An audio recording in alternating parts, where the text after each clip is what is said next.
네, 오늘 글로벌 증시 주요 이슈들 정리를 해보겠습니다. 보도국 증권팀의 조연 기자 나와 있습니다. 안녕하세요. 안녕하세요. 네, 오늘 이슈들 정리해 주시죠. 네, 8일 글로벌 증시는 이틀째 하락을 면치 못했습니다. 바로 재정 절벽에 대한 우려 때문인데요. 이슈로는 호재로 보이는 경기 지표들이 많이 발표됐습니다. 미국의 무역 수지가 예상보다 적자폭을 줄이면서 2년 만에 최저치를 기록했고요. 목요일마다 발표되는 주간 신규 실업자 수 또한 샌디의 영향으로 신청을 미룬 실업자들이 포함되면서 다소 통계가 왜곡될 수는 있지만 여하튼 8,000명 줄어든 모습을 보였습니다.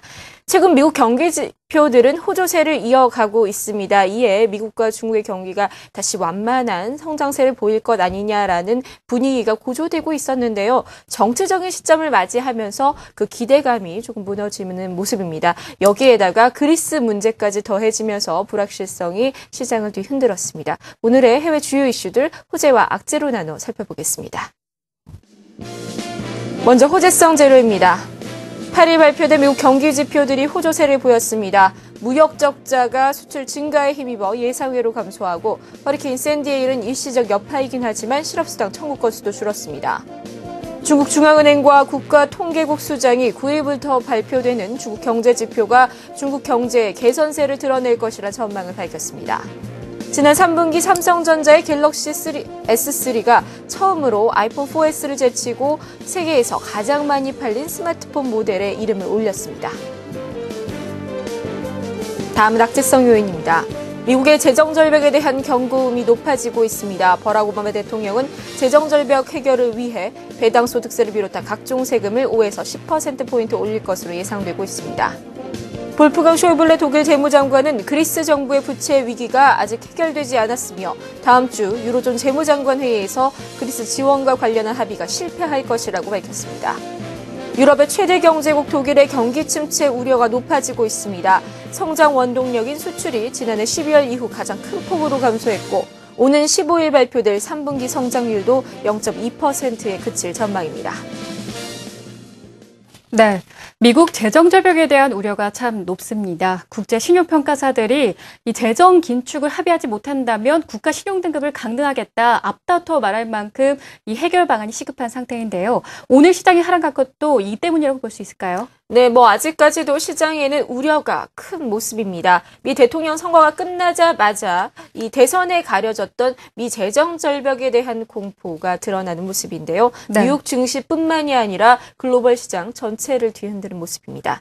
미국 정치권이 올 연말까지 새로운 재정 편성안에 합의하지 않으면 내년부터 약 6천억 달러, 하나로는 약 660조 원의 가량의 세금 인상과 정부 지출 삭감이 자동으로 이뤄지게 됩니다. 재정 절벽이 현실화하면 미국이랑 세계 경제가 충격받는다는 것은 당연한 얘기겠죠. 오바마 대통령은 8일 백악관으로 돌아오자마자 상하원 여야 지도부에 전화를 걸었습니다. 재정 절벽 문제에 대한 공동 대처를 요청하기 위한 것인데요. 정치적 타협이 이뤄지지 않을 경우 국가 디폴트 위기에 몰린 지난해와 같은 상황이 재현될 수 있습니다. 그는 통화에서 어제 선거 결과는 양당 지도자들이 정파적 이해관계를 떠나 협력해서 미국의 이익과 경제를 최우선으로 삼으라는 뜻이라며 협조를 구했고요. 공화당 지도부도 일단은 타협적인 자세를 보였습니다. 베이너 의장은 기자회견에서 공화당은 국가 부채와 재정 절벽 문제를 해결하기 위해 새로운 정부 수입 증대를 받아들일 준비가 돼 있다고 밝혔죠. 하지만 오바마 대통령이 재정 절벽을 뛰어넘는다고 해도 미국의 경제 전망은 그다지 결코 밝지 않습니다. 미국의 주요 기업은 재정 절벽 문제가 해결될 때까지 투자를 유보하고 있고요. 또 최근 노동과 주택 시장이 반짝 개선세를 보이고는 있지만 유럽과 중국 경제의 침체가 이어지고 있기 때문에 미국이 현재 경제적 궁지에 벗어나자면 4, 5년이 걸릴지 아니면 10년 이상이 걸릴지도 알 수 없다라는 분석들이 나오고 있습니다. 세법 개정 작업은 오바마 집권 2기의 최대의 과제가 될 것으로 보입니다. 오바마 대통령은 연간 소득이 개인 기준으로 20만 달러가 넘는 부유층에 대한 증세를 추진하고 있는데요. 공화당이 반대하고 있죠. 과연 어떤 합의를 이뤄낼지 함께 주목해 보시죠.